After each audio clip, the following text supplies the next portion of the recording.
COVID-19 can be characterized as a pandemic. Pandemic is not a word to use lightly or carelessly.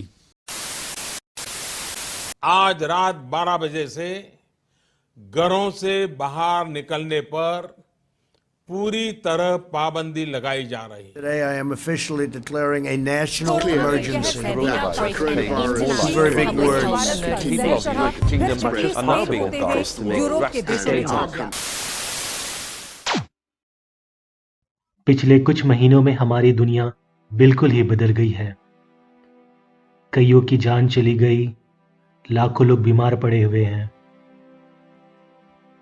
और जो लोग novel corona virus के impact से बचे हुए हैं उनका लाइफस्टाइल भी बदल रहा है।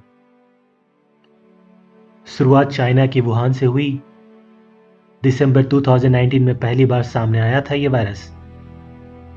चाइनीज गवर्नमेंट ने पूरे वुहान सिटी में लॉकडाउन लगा दिया, पर यह वायरस चाइना से होते हुए पूरी दुनिया में फैलता गया और देखते देखते देश और राज्यों ने अपनी अपनी सीमाएं बंद कर दिए। सड़कें खाली हो गए, शहर शांत पड़ गए, पर्यटक स्थल वीरान हो गए, स्कूल, कॉलेज, मॉल, सिनेमाघर सभी बंद हो गए। हाँ, ये सच है, there is nothing good about this novel corona virus. It's killing many people and setting million more inside with fear.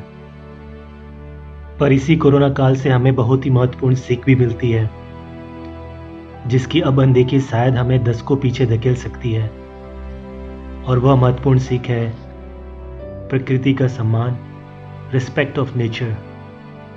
अब तक हमने अपने स्वार्थ के लिए प्रकृति का बहुत ही गलत तरीके से दोहन किया है।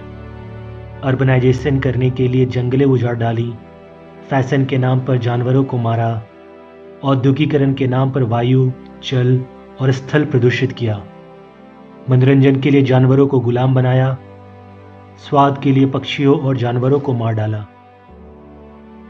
प्रकृति कब तक हमारे इन नादानियों को अनदेखा करती? वक्त रहते हमें अपनी इन आदतों को सुधारना होगा, वरना इसकी हमें काफी महंगी कीमत चुकानी पड़ सकती है। जिंदगी ने हमें इस कोरोना काल में बहुत कुछ सिखाया। हमने जाना जीवन चलाने के लिए युद्ध की नहीं, बुद्धि की आवश्यकता है। वॉर फाइटर्स की नहीं, डिजीज फाइटर की जरूरत है। फैक्ट्री से निकलता धुआं शायद हमारी जेबें भरता होगा, पर ये पैसों से भरे जेबों से इतने भी पैसे नहीं निकल सकते जिनसे हम अपनों की जान बचा पाएं। हमें जरूरत है साफ हवा की, हमें जरूरत है साफ पानी की। यह प्रकृति सबके लिए एक समान है। हमने प्रकृति का बेहद सुखद स्वरूप इस कोरोना काल में देखा। साफ हवा में हमने दूर तक देखा, साफ पानी में हमने डॉल्फिन को वापस आते देखा। इंसानों के कम गतिविधि के कारण शहरों में वन्य जीवों को घूमते देखा। क्या यह कोरोना काल के सुखद अनुभवों में से एक नहीं है? वायरस के डर ने हमें सोशल डिस्टेंसिंग के लिए मजबूर किया, पर हमें अपने घर और परिवार से जोड़ दिया। कोरोना ने हमारे व्यस्त जीवन शैली को कम किया और हमें अपने हॉबीज के करीब लाया। हमने नए नए पकवान बनाए, हमने गाने गुनगुनाए, किताबों से दोस्ती की। कई दशकों बाद लिविंग रूम में सबने साथ समय गुजारा, दूर के लोगों को वीडियो कॉल किया और उनका हालचाल जाना। हमने यह भी जाना कि कोई भी काम छोटा नहीं होता, हर काम महत्वपूर्ण और आवश्यक है। हमें पता चला कि हमारे बेफिजूल की आदतों ने हमारे जीवन को काफी जटिल बना रखा है। मॉल्स, बार, सिनेमा घरों की उतनी जरूरत नहीं है जितनी अस्पतालों की है। किसान जिनके लिए बस सरकारी नीतियां ही बनती आई हैं, उन्होंने ही देश की अर्थव्यवस्था संभाली। प्रवासी मजदूरों ने इंसान की ना हार मानने की प्रवृत्ति को कोरोना काल में ही उजागर किया। सैकड़ों किलोमीटर की यात्रा किसी ने साइकिल से की तो किसी ने पैदल ही पूरी कर डाली।